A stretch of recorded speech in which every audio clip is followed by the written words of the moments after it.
Hello everyone and welcome back to my YouTube channel The Sunset Spot। Last class में बेटा हम लोगों ने केमिकल कोऑर्डिनेशन इन प्लांट्स में हार्मोन्स के बारे में पढ़ा था, प्लांट ग्रोथ रेगुलेटर्स या फाइटो हार्मोन्स के बारे में पढ़ा था। हमने आपको बताया था बेटा कि इस चैप्टर में आप मेनली दो टॉपिक पढ़ते हैं। एक तो प्लांट्स में केमिकल कोऑर्डिनेशन किनके थ्रू होता है, कौन कौन से हार्मोन्स होते हैं, और दूसरा प्लांट में मूवमेंट्स होते हैं जिनको बोलते हैं ट्रॉपिक मूवमेंट्स। अभी ट्रॉपिक मूवमेंट्स का मतलब क्या होता है पहले ये समझेंगे। वो मूवमेंट जो ग्रोथ की वजह से होता है, द मूवमेंट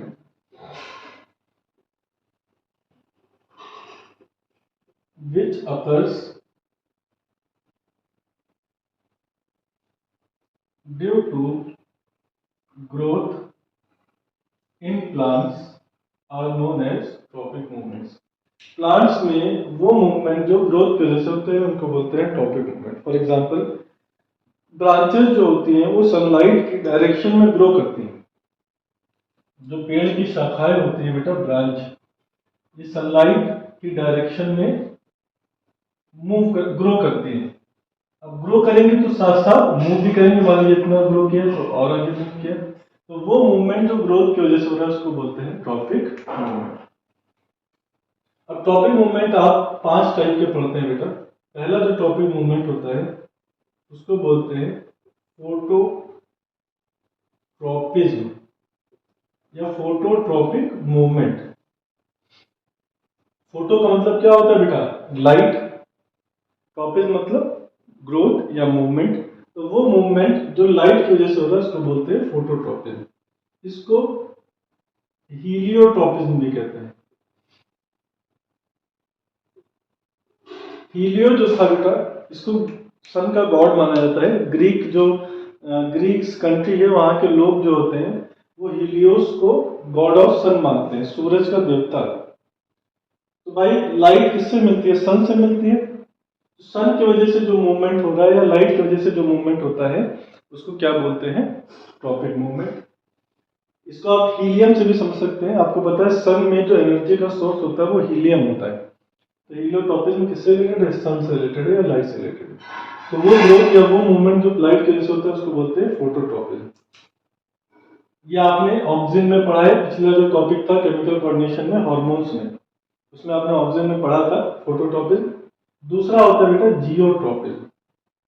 ये भी आपने पढ़ा हुआ है ऑक्सीजन में। जियो मतलब अर्थ या रॉक, उसको क्या बोलते हैं बेटा, जियोट्रॉपिज्म। तो वो मूवमेंट जो ग्रेविटी अर्थ की तरफ होता है उसको बोलते हैं जियोट्रॉपिज्म। तीसरा होता है बेटा थिग्मोट्रॉपिज्म। थिग्मो का मतलब होता है टच। तो वो मूवमेंट जो टच की वजह से होता है उसको बोलते हैं थिग्मोट्रॉपिज्म। थिग्मोट्रॉपिज्म को हेक्टोट्रॉपिज्म भी कहते हैं। हेक्टो का मतलब होता है अटैचमेंट। जब आप किसी चीज को टच करेंगे तो उससे अटैच भी होंगे। तो वो मूवमेंट जो अटैचमेंट या टच की वजह से होता है उसको क्या बोलते हैं, थिग्मोट्रॉपिज्म या हेक्टोट्रॉपिज्म। फोर्थ होता है बेटा कीमोट्रॉपिज्म।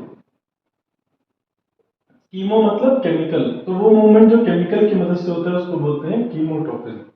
और लास्ट होता है बेटा हाइड्रोट्रॉपिज्म। हाइड्रा मतलब वाटर, तो वो मूवमेंट जो वाटर की वजह से होता है उसको क्या बोलते हैं, हाइड्रोट्रॉपिज्म। तो वो ग्रोथ या वो मूवमेंट जो लाइट की मदद से होगा, इसमें सोर्स क्या होगी, लाइट, उसको बोलते हैं फोटोट्रॉपिज्म। इसमें सोर्स ग्रेविटी होता है उसको बोलते हैं जियोट्रॉपिज्म। भाई अर्थ में मेन फैक्टर क्या है, ग्रेविटी। जिसमें टच या अटैचमेंट सोर्स होता है उसको बोलते हैं थिग्मोट्रॉपिज्म। जिसमें केमिकल सोर्स होता है ग्रोथ और मूवमेंट का, होता है कीमोट्रॉपिज्म। जिसमें वाटर सोर्स होता है ग्रोथ और मूवमेंट का, उसको बोलते हैं हाइड्रोट्रॉपिज्म। फोटोट्रॉपिज्म और जियोट्रॉपिज्म का एग्जांपल हमने लिया था ऑक्सीजन में। मान लीजिए ये प्लांट है और ये ब्रांच है। हमने आपको बताया था ऑक्सीजन हमेशा लाइट के अपोजिट डायरेक्शन में बनता है। भाई मान लीजिए हम प्लांट है और हम पे सनलाइट पड़ी तो ऑक्सीजन आगे नहीं बनेगा क्योंकि लाइट आगे से पड़ रही है। ऑक्सीजन इसके पीछे बनेगा, हमारे पीछे लाइट के अपोजिट बनेगा बेटा। तो ये ब्रांच पे जो सनलाइट पड़ेगी वो ऊपर से पड़ेगी, तो ऑक्सीजन कहाँ बनेगा, नीचे की तरफ। ऑक्सीजन का हमने फंक्शन बताया था सेल डिवीजन और एनलार्जमेंट या एपिकल ग्रोथ। तो ये क्या करता है बेटा, एपेक्स को, टिप को ग्रो कराता है प्लांट की, चाहे शूट की टिप हो चाहे रूट की टिप हो।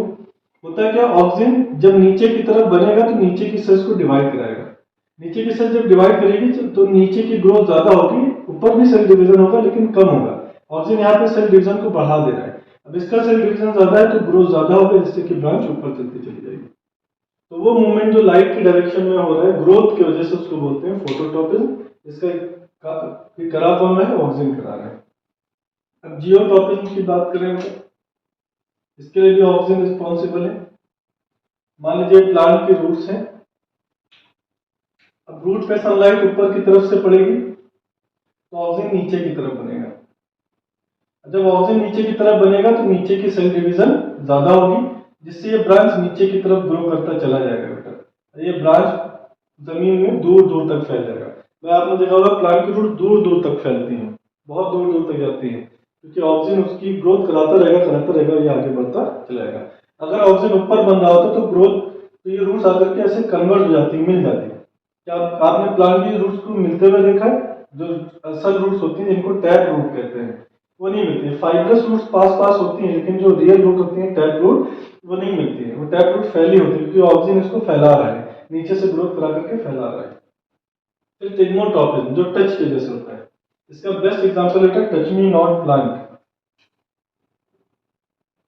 टिग्मोट्रॉपिज्म का जो बेस्ट एग्जांपल है वो है टच मी नॉट प्लांट। इसको छुई मुई हिंदी में कहते हैं। इसका साइंटिफिक नेम है मिमोसा पुडिका। साइंटिफिक नेम क्या बेटा, मिमोसा पुडिका। अब टच मी नॉट प्लांट में होता है क्या बेटा, ये प्लांट है, इसके में लीफ बना दे। आप टच मी नॉट प्लांट में जब पत्ती को छूते हैं तो पत्ती जो होती है वो बंद हो जाती है, सिकुड़ जाती है। इसका रीजन क्या है, जब आप लोग लीफ पर टच करते हैं तो लीफ के वैक्यूल्स में से, भाई लीफ में क्या हो, लीफ एक ऑर्गन है, ऑर्गन टिश्यू से बना होता है और टिश्यू में सेल्स होती है। तो सेल में क्या होता है, वैक्यूल, वैक्यूल में पानी भरा होता है। जब आप लीफ पर टच करते हैं तो ये पानी लीफ से निकल करके बाहर आने लगता है, आसपास की सेल्स में जाने लगता है, जिससे लीफ में पानी की कमी होती है। अब पानी क्या करता है बेटा, किसी भी प्लांट पार्ट को या एनिमल के पार्ट को एक्सपेंड करता है, फैलाता है। भाई मान लीजिए कोई पॉलीथीन है, अगर उसमें पानी भरेंगे तो फैलेगा और निकालेंगे तो वो सिकुड़ेगा। ऐसे ही सेल्स का हाल है, सेल्स में से पानी जैसे निकलेगा वो सिकुड़ जाएंगे। अगर पानी भर रहेगा फैली रहेंगी तो लीफ खुला रहेगा, जब सिकुड़ेंगी तो लीफ भी सिकुड़ेगा, लीफ बंद हो जाएगा। तो टच मी नॉट प्लांट में जब आप टच करते हैं तब मूवमेंट होता है, तो वो मूवमेंट जो टच करने की वजह से हो रहा है उसको बोलते हैं थिग्मोट्रॉपिज्म। अब जब आप अपना टच हटा लेते हैं, पत्तियों को छूना बंद कर देते हैं, कुछ समय बाद पानी वापस से एंटर करता है, पत्तियां खुल जाती है। कीमोट्रॉपिज्म केमिकल्स की वजह से होता है। इसका बेस्ट एग्जांपल है pollen tube growth. Pollen tube की ग्रोथ, पॉलिन ट्यूब क्या होता है, जब आप प्लांट्स में सेक्सुअल रिप्रोडक्शन पढ़ते हैं बेटा, पहले पढ़ते हैं pollination, transfer of pollen grains from anther to stigma. जो प्लांट में मेल पार्ट है एंथर और जो फीमेल पार्ट है कार्पल या पिस्टिल, तो एंथर में क्या बनता है, पॉलिन ग्रेन, ये एंथर है, और कार्पल या पिस्टिल का पहला पार्ट क्या है, स्टिग्मा। ये जो एंथर से पॉलिन ग्रेन का ट्रांसफर हो रहा है स्टिग्मा पर, इसको बोलते हैं पॉलिनेशन। अब जब पॉलिन ग्रेन स्टिग्मा पर आ जाता है तो वो ग्रोथ करता है, पॉलिन ट्यूब बनाता है। पॉलिन ग्रेन से एक ट्यूब बनती है, इसको क्या बोलते हैं, पॉलिन ट्यूब। तो ये जो पॉलिन ग्रेन से ट्यूब बन रही है, पॉलिन ट्यूब, इसका जो ग्रोथ हो रहा है या मूवमेंट हो रहा है वो केमिकल्स की वजह से होता है। असल में होता क्या है भाई, जो फीमेल रिप्रोडक्टिव पार्ट है कार्पल या पिस्टिल, उसमें स्टिग्मा होता है, स्टाइल होता है और ओवरी होता है। ओवरी के अंदर क्या पाए जाते हैं, ओव्यूल पाए जाते हैं। ओवरी के अंदर क्या होता है बेटा, ओव्यूल। ठीक है, इसको थोड़ा सही से लिख दे। ओव्यूल के अंदर एग होता है, ओव्यूल के अंदर होता है एम्ब्रियो साइट, एम्ब्रियो साइट के अंदर होता है एग। ठीक है, अब पॉलिन ग्रेन जो होता है ये मेल पार्ट से आया है, तो मेल गैमीट को लेके आया है। पॉलिन ग्रेन मेल गैमीट नहीं है, पॉलिन ग्रेन के अंदर मेल गैमीट होता है। तो पॉलिन ग्रेन मेल गैमीट लेकर के आया और ओव्यूल के अंदर फीमेल गैमीट है, एग है। अब मेल गैमीट फीमेल गैमीट से मिलेगा तभी फर्टिलाइजेशन होगा, सेक्सुअल रिप्रोडक्शन होगा। अब मेल गैमीट को फीमेल तक पहुंचाने के लिए पॉलिन ग्रेन क्या करता है, एक ट्यूब बनाता है, इसको बोलते हैं पॉलिन ट्यूब। ये पॉलिन ट्यूब किस में एंटर करता है, ओव्यूल में। और जो मेल गैमीट होता है वो ओव्यूल में एंटर करके एग से फर्टिलाइज हो जाता है। अब होता है क्या बेटा, ओव्यूल के अंदर की जो सेल्स होती हैं ये कुछ केमिकल्स बनाती है, जैसे सुक्रोज बनाती है। सुक्रोज क्या होता है, शुगर होता है। उसी केमिकल को पहचानते हुए पॉलन ट्यूब आगे बढ़ता है और फीमेल से जाके फर्टिलाइज हो जाता है। तो जो पॉलन ट्यूब की ग्रोथ हो रही है फीमेल की तरफ, उसी को बोलते हैं बेटा कीमोटॉपिक। उसका एग्जाम्पल, क्योंकि जो सेल्स होती हैं ओव्यूल की, जो फीमेल गैमेट है उसके आसपास की जो सेल्स होती हैं वो केमिकल बनाती हैं, जैसे कि सुक्रोज, और उसी केमिकल की वजह से पॉलन ट्यूब ग्रो करता है। तो वो मूवमेंट या वो ग्रोथ जो केमिकल की वजह से हो रही है उसको बोलते हैं कीमोटॉपिक। उसका एग्जांपल क्या है, पॉलन ट्यूब का ग्रोथ। समझ में आया? हाइड्रोटॉपिक मतलब वाटर, वो मूवमेंट जो वाटर की वजह से होता है उसको क्या बोलते हैं, हाइड्रोटॉपिक। अच्छा भाई, प्लांट का कौन सा पार्ट पानी की तरफ ग्रो करेगा, स्टेम की रूट? रूट ग्रो करेगा, बिल्कुल सही बात है बेटा। अच्छा, अब ग्रेविटी की तरफ कौन ग्रो करेगा, स्टेम की रूट। ग्रेविटी की तरफ भी रूट ग्रो करता है, स्टेम तो सनलाइट की तरफ ग्रो कर रहा है। अब रूट ग्रेविटी की तरफ भी ग्रो कर रहा है, पानी की तरफ भी ग्रो कर रहा है। मान लीजिए उससे कंपटीशन कराया जाए कि तुम पानी की तरफ ग्रो करोगे ग्रेविटी की तरफ, तो वो किधर की तरफ ज्यादा ग्रो करेगा? आपका आंसर होगा सर ग्रेविटी की तरफ, नीचे ही तो जा रहा है।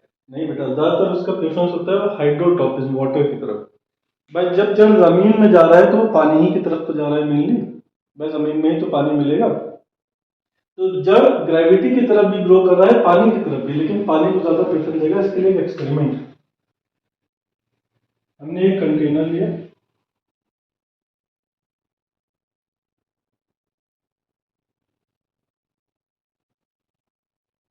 ठीक है,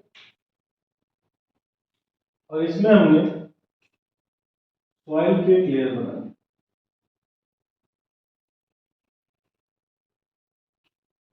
कंटेनर में हमने सॉइल की लेयर बना दी। इस सॉइल में हमने नमी डाल दी, पानी भर दिया, मॉइस्चर डाल दिया। तो वाटर जो मॉइस्चर जो है पानी, वाटर या मॉइस्चर जो है बेटा, पानी जो है वो सॉइल के अंदर है। ये क्या है, सॉइल। हमने इसके ऊपर सीड्स डाल दी और नीचे ग्रेविटी काम कर रही है। जब सीड्स जर्मिनेट करना शुरू करेंगे, जर्मिनेट मतलब ग्रो करना शुरू करेंगे, जब नया प्लांट बनाना शुरू करेंगे तो ऊपर शूट बनेगा, नीचे की तरफ रूट बनेगा। जब तक रूट सॉइल के टच में होगा तब तक वो ग्रेविटी की तरफ बढ़ेगा। क्यों? क्योंकि उसको पानी सॉइल से मिल रहा है और ग्रेविटी नीचे। लेकिन जैसे ही ये रूट इस सॉइल के टच को लीव करेगा तो वो ग्रेविटी की तरफ जाने के बजाय वो मुड़ने लग जाएगा। मुड़ने का मतलब ये किधर है, सॉइल की तरफ जा रहा है, पानी की तरफ। तो इस सीड पर, ये क्या है बेटा, सीड है।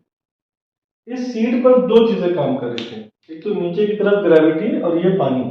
जब तक सीड पानी के टच में था ये नीचे जा रहा था ग्रेविटी की तरफ, लेकिन जैसे ही वो पानी को टच करना छोड़ा तो वो ग्रेविटी की तरफ जाने के बजाय अपोजिट टू ग्रेविटी जाने लगे। मतलब जो इन्फ्लुएंस है पानी का वो ग्रेविटी से ज्यादा है। मान लीजिए आपके घर में मम्मी और पापा है, अगर पापा मम्मी दोनों आपके साथ रह रहे हैं तो आप दोनों के साथ रहेंगे। लेकिन मान लीजिए दोनों अलग होने लगे, तो ये सब बात नहीं करना चाहिए। नहीं, आप तो बहुत दुखद कहानी सुनने लग गए। लेकिन बाई चांस अगर अलग होने लगे तो आप किसको प्रेफरेंस देंगे, मम्मी को, क्योंकि मम्मी ज्यादा ख्याल रखती है आपका। तो ये जो पानी है ये मम्मी है और ग्रेविटी क्या है, पापा। अदरवाइज मत लीजिएगा बेटा मेरी बातों को, सिर्फ समझाने के लिए हमने कहा है। सब बराबर होते हैं और कोई किसी को छोड़ के ना जाए, है ना। मम्मी पापा सब साथ में रहें, अच्छी फैमिली रहती है, ठीक है। तो होप आप लोग को ये समझ में आया हो। केमिकल कोऑर्डिनेशन इन प्लांट्स का मतलब क्या है बेटा, प्लांट में केमिकल्स की मदद से कोऑर्डिनेशन करना। हार्मोन्स केमिकल्स होते हैं जो कोऑर्डिनेशन कराते हैं। हार्मोन एक टॉपिक था, टॉपिक मूवमेंट दूसरा टॉपिक था। वो मूवमेंट जो ग्रोथ की वजह से होता है टॉपिक मूवमेंट, अगर लाइट की वजह से होगा तो फोटोटॉपिक, ग्रेविटी की वजह से होगा तो जियोटॉपिक, टच की वजह से होगा थिग्मोटॉपिक, केमिकल की वजह से होगा कीमोटॉपिक, और वाटर की वजह से होगा तो हाइड्रोटॉपिक। होप आप लोग को वीडियो समझ में आई है बेटा। अगर समझ में आई है, पसंद आई है तो लाइक शेयर और कमेंट करें। जिन्होंने मेरे चैनल को सब्सक्राइब नहीं किया है सब्सक्राइब करें बेटा। और जो भी चैप्टर पढ़ना उसको कमेंट बॉक्स में आप उसको लिख दें ताकि आपके लिए नेक्स्ट वीडियो बन सके। थैंक यू बेटा।